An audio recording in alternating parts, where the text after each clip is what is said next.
Hi everyone, welcome to SADESIGN channel. In this tutorial, I'm going to show you how to create a perspective bending effect in Photoshop. At first, use rectangular mercury tool to take the area that you want to bend. Ctrl or Command J to cut it to new layer. Go to Edit, Transform, Perspective. Click to the corner and drag it until you can see the row falling down 90 degrees. Then hit Enter to complete. Pick up Crop tool to resize the canvas so we will see the depth of the row even more.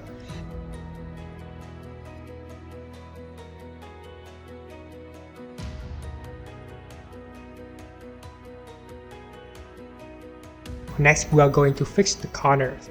Zoom closer, simply use Spot Healing Brush tool, in this case to brush on the corner and let Photoshop fix it. Let's add gradient to make it just like an abyss. Open blending option.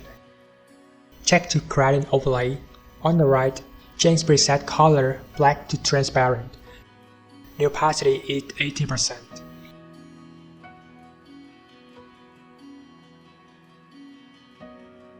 Create a new layer.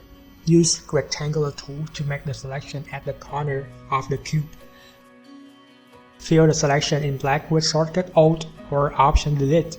Before that, make sure the foreground color is black. Head to Filter, Blur, Gaussian Blur, 100 pixels, OK. Create another new layer. This time we'll draw a super thin line at the edge of the row.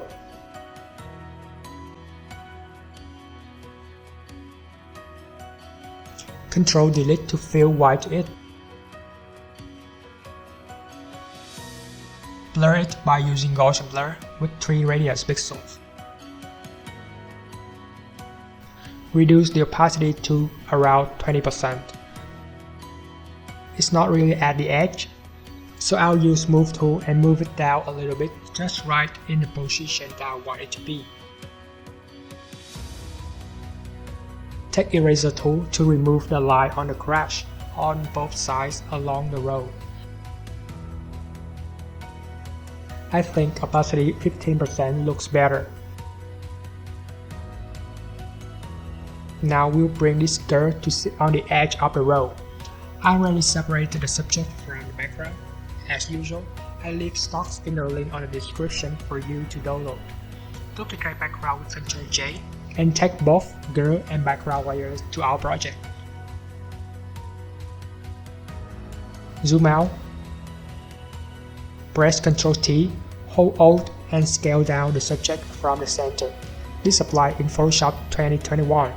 For those who use old version, hold Alt and Shift at the same time. Move her to sit on the edge of the row.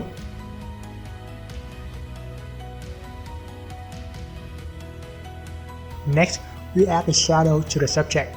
Remember the background that we brought together with the subject is in the second layer. Press Ctrl Shift U for Win or Command Shift U for Mac to remove colors. Change blend mode to multiply and reduce the opacity to 70%.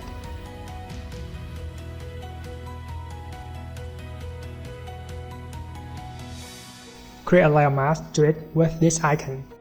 Use Eraser tool, white in foreground and remove the background.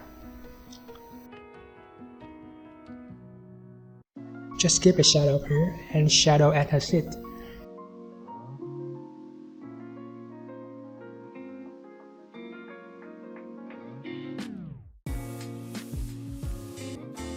There you go. In case you want to add more shadow, create a new layer, pick a brush tool, use black in foreground and bend slightly to add darkness to the areas that you want.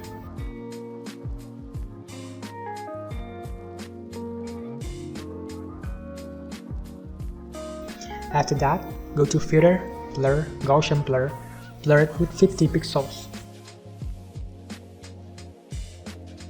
OK, adjust the opacity if needed. Back to subject layer. Use Burn tool to add a little bit of shadow to the subject on the left, thigh, so it will look realistic.